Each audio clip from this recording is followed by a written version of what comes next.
Hi friends. അപ്പൊ ഇന്ന് ഞാൻ രാവിലെ ആയിട്ടിട്ട് എന്നാ കാപ്പിക്ക് ഉണ്ടാക്കും ഇങ്ങനെ വിചാരിച്ച് ഇരിക്കുകയാണ്. അപ്പോഴാണ് എനിക്കൊരു ഐഡിയ തോന്നിയത്.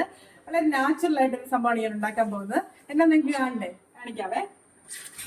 കടയിൽ പോയപ്പോ ഒരു കിലോ ഞാലിപ്പൂമ്പഴം മേടിച്ചു. എന്റെ പൊന്നി 90 രൂപ. കണ്ണിങ്ങനെ തള്ളിപ്പോയിട്ട്. അപ്പൊ നമുക്ക് സാധാരണക്കാർക്ക് അങ്ങനെയൊക്കെ എത്ര രൂപ കൊടുത്ത് പഴം മേടിച്ച് എന്ന് നമുക്ക് കാപ്പി കുടിക്കാൻ പറ്റത്തില്ല. അപ്പൊ നമ്മുടെ വീട്ടില്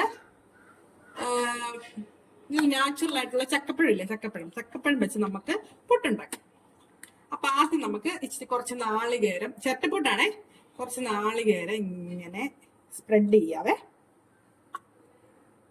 എന്നിട്ട് അതിന്റെ മേലിലോട്ട് കുറച്ച് ചക്കപ്പഴം, വരിക്ക ചക്കപ്പഴം അരിഞ്ഞ് ഞാൻ ഫ്രീസറിൽ വെച്ചേക്കുന്നതാണേ, ഇങ്ങോട്ട് സ്പ്രെഡ് ചെയ്യുന്നു. പിന്നെ കുതിർത്ത് വെച്ച നല്ല അരിപ്പൊടി പിന്നെ സ്പ്രെഡ് ആക്കുന്നു. പിന്നെ അടുത്ത ലെയറിന് വേണ്ടിയിട്ട് കുറച്ച് നാളികേരം ഇടുന്നു, ജാക്ക് ഫ്രൂട്ട് സ്പ്രെഡ് ആക്കുന്നു. പിന്നെ അതുപോലെ തന്നെ വളരെ നാച്ചുറൽ ആയിട്ട് നമുക്ക് ചെയ്യാവുന്ന കാര്യമാണ്. നമ്മള് ഇങ്ങനെയൊന്നും ചെയ്യാറൊന്നും ഇല്ലല്ലോ. നിങ്ങൾ ഇങ്ങനെയൊക്കെ ചെയ്ത് നോക്കിയിട്ട് നല്ലതാണോ എന്ന് കമന്റ്. ഇതിന്റെ ലാസ്റ്റ് ഒരു സംഭവം ഉണ്ട്, ഞാൻ നിങ്ങളെ കാണിച്ചു തരാവേ. അപ്പൊ നിങ്ങൾ ഈ വീഡിയോ നിർത്തിയിട്ട് പോകല്ലേ, ഇതിന്റെ ലാസ്റ്റ് ആണ് ഇതിന്റെ ഏറ്റവും നല്ല അടിപൊളി ക്ലൈമാക്സ് ഇരിക്കുന്നത്. അത് നിങ്ങളെ കാണിച്ചു തരാം ഞാൻ.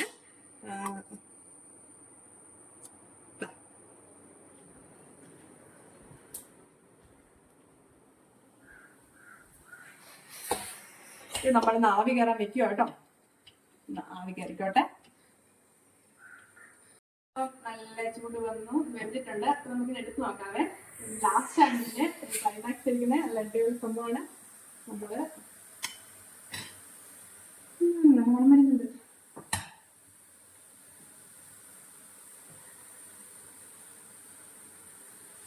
ചൂടാണ്. അപ്പൊ നമ്മുടെ ചിരട്ടപ്പുട്ട് റെഡിയാണ്. അപ്പൊ നമുക്കൊന്ന് കഴിച്ചു നോക്കാവേ. ചക്കപ്പൊടി ഇരിക്കുന്നുണ്ട്, ചൂടാണ്.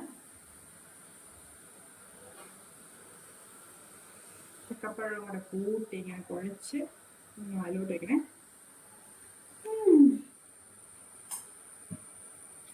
പഴത്തിനേക്കാളും അടിപൊളി ടേസ്റ്റ് ആണ് ചക്കപ്പഴം വെച്ച് പുട്ടുണ്ടാക്കുന്നത്.